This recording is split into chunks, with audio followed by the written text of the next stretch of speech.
Hello दोस्तों, कैसे हो आप लोग। तो यहाँ पे एसएससी ने स्टेनो 2022 का नोटिफिकेशन निकाल दिया है। तो दोस्तों, हम यहाँ पे इस वीडियो को छोटी से छोटी रखते हुए इसके अंदर नोटिफिकेशन की सारी जानकारी कवर करने की पूरी कोशिश करेंगे। नोटिफिकेशन स्टार्ट करने से पहले मैं आपको बता दूं कि इससे जो लास्ट ईयर वाला जो एग्ज़ाम हुआ था स्टेनो 2020 का, वो है एग्ज़ाम मैंने भी दिया था। उसमें मेरे 147 मार्क्स आए थे और उसकी तैयारी मैंने सिर्फ 2 महीने की थी। तो अगर आपको भी जानना है कि आप 2 महीने में किस तरीके से अच्छा स्कोर कर सकते हैं, तो आप मुझे नीचे कमेंट सेक्शन में लिख के ज़रूर बताइएगा। उसके ऊपर मैं आपके लिए एक वीडियो ज़रूर लेके आऊँगा। तो चलिए स्टार्ट करते हैं नोटिफिकेशन के साथ। सबसे पहले देखते हैं एग्ज़ाम फॉर्म फिल करने की स्टार्टिंग डेट और लास्ट डेट। स्टार्टिंग डेट है 20 अगस्त से लेके 5 सितंबर तक। आप 5 सितंबर को रात को 11 बजे तक इसका फॉर्म फिल कर सकते हो और इसके एग्ज़ाम होने की एक्सपेक्टेड डेट नवंबर 2022 है। और अगर हम यहाँ पे वैकेंसीज़ की बात करें तो इन लोगों ने लिखा है कि वैकेंसी आने वाले टाइम में अपडेट करके साइट के ऊपर डाल दी जाएगी। अब दोस्तों, क्योंकि 2021 स्टेनो का एग्ज़ाम नहीं हुआ, 2021 और 2022 की वैकेंसी एक साथ मिला के अब की और चांस है कि वैकेंसीज़ काफ़ी अच्छी वैकेंसीज आए। और यहाँ पे अब अगर हम नेशनैलिटी की बात करें तो अगर आप एक इंडियन सिटीज़न हैं, या फिर एक नेपाल के सिटीज़न हैं, या फिर भूटान के सिटीज़न हैं, या फिर आप तिब्बतियन रेफ्यूजी हैं, या फिर आप इंडियन ओरिजिन के पर्सन हैं जो कि माइग्रेट हुए हैं Pakistan, Myanmar, Sri Lanka, east African countries, और आप यहाँ पे इंडिया में परमानेंटली सेटल्ड होने के लिए माइग्रेट हुए, तो भी आप ये फॉर्म को फिल कर सकते हैं। अब अगर यहाँ पे इसकी एज लिमिट की बात करें तो स्टेनोग्राफर ग्रेड सी के लिए आपकी एज 18 से लेकर 30 साल के बीच में होनी चाहिए 1/1/2022, मतलब कि 1 जनवरी 2022 तक। और अगर स्टेनोग्राफर ग्रेड डी की बात करें तो आपकी एज 18 से लेकर 27 साल तक होनी चाहिए 1 जनवरी 2022 तक। उसके अलावा जो एज के रिलैक्सेशंस हैं वो तो है ही।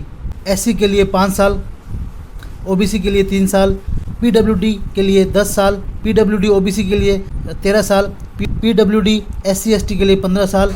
और यहाँ पे अब अगर हम एसेंशियल क्वालिफ़िकेशंस की बात करें तो एसेंशियल क्वालिफ़िकेशन की जो लास्ट डेट है वो लिखी गई है 5 सितंबर 2022। कैंडिडेट के पास 12th पास होना चाहिए कैंडिडेट, सिर्फ इसके अंदर यही एक इम्पॉर्टेंट एजुकेशन क्वालिफ़िकेशन है। उसके अलावा कैंडिडेट को स्टेनोग्राफी आनी चाहिए।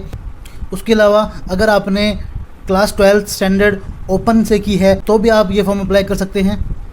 अब अगर हम बात करें कि फॉर्म अप्लाई कैसे करना है तो आप ssc.nic.in पे जाके अपना रजिस्ट्रेशन करके उसके थ्रू अप्लाई कर सकते हैं। अब अगर एप्लीकेशन फ़ीस की बात करें तो एप्लीकेशन फ़ीस 100 रुपये है। उसके अलावा जो SC ST के जो कैंडिडेट्स हैं, या फिर जो PWD के हैं, या फिर जो एक्स सर्विसमैन हैं, या फिर जो वुमेन कैंडिडेट्स हैं, उनके लिए इसके अंदर कोई फ़ीस नहीं है। और अगर अब यहाँ पे इसके एग्ज़ाम सेंटर्स की बात करें तो यहाँ पे हर रीजन में अलग अलग एग्ज़ाम सेंटर्स हैं। अगर आपको इनके बारे में पढ़ना है तो इस ऑफिशियल नोटिफिकेशन का लिंक मैं अपने डिस्क्रिप्शन बॉक्स में दे दूँगा, आप वहाँ से जाकर डाउनलोड कर सकते हैं। और अगर यहाँ पे अब हम स्कीम ऑफ एग्ज़ामिनेशन की बात करें तो जनरल इंटेलिजेंस एंड रीजनिंग के 50 क्वेश्चन आएंगे, मैक्सिमम मार्क्स 50 मार्क्स के होंगे। जनरल अवेयरनेस के 50 क्वेश्चन आएंगे जो कि 50 मार्क्स के होंगे। उसके अलावा जो इंग्लिश लैंग्वेज है उसके 100 क्वेश्चन आएंगे जो कि 100 मार्क्स के होंगे। कुल मिला के पेपर 2 आवर्स का होगा, मतलब यानी कि 2 घंटे का होगा। इसके अंदर 0.25 की नेगेटिव मार्किंग भी होगी। ये ऑब्जेक्टिव टाइप होगा, इसमें इंग्लिश और हिंदी दोनों में होगा। और इस एग्ज़ाम के अंदर नॉर्मलाइजेशन भी होगा क्योंकि ये एग्ज़ाम मल्टीपल शिफ्ट्स में होता है। और यहाँ पे अगर हम इसके सिलेबस की बात करें तो जनरल इंटेलिजेंस एंड रीजनिंग के अंदर सिलेबस ये होगा, जनरल अवेयरनेस में ये होगा। अगर आपको ये पूरा सिलेबस पढ़ना है तो ये पूरा ऑफिशियल नोटिफिकेशन जो है इसका लिंक मैं डिस्क्रिप्शन बॉक्स में आपको दे दूंगा, वहाँ से जाके पढ़ सकते हैं इसको। अब अगर हम बात करें स्टेनोग्राफी के स्किल टेस्ट के बारे में तो यहाँ पे जो स्टेनोग्राफी ग्रेड डी में जो होगा, जो इंग्लिश लैंग्वेज में होगा, उसके लिए आपको 50 मिनट दिए जाएंगे। और जो ग्रेड डी हिंदी में होगा उसके लिए आपको 65 मिनट्स दिए जाएंगे टाइप करने के लिए। उसके अलावा 10 मिनट का डिक्टेशन बोला जाएगा। उसमें आपको स्टेनोग्राफर ग्रेड सी के लिए 100 वर्ड पर मिनट की स्पीड चाहिए और स्टेनोग्राफर ग्रेड डी के लिए 80 वर्ड पर मिनट की स्पीड चाहिए। अगर हम बात स्टेनोग्राफर ग्रेड सी की करें तो आपको इंग्लिश के लिए टाइप करने के लिए 40 मिनट्स दिए जाएंगे। अगर हमने स्टेनोग्राफर ग्रेड सी हिंदी की बात करें तो आपको 55 वर्ड्स दिए जाएंगे।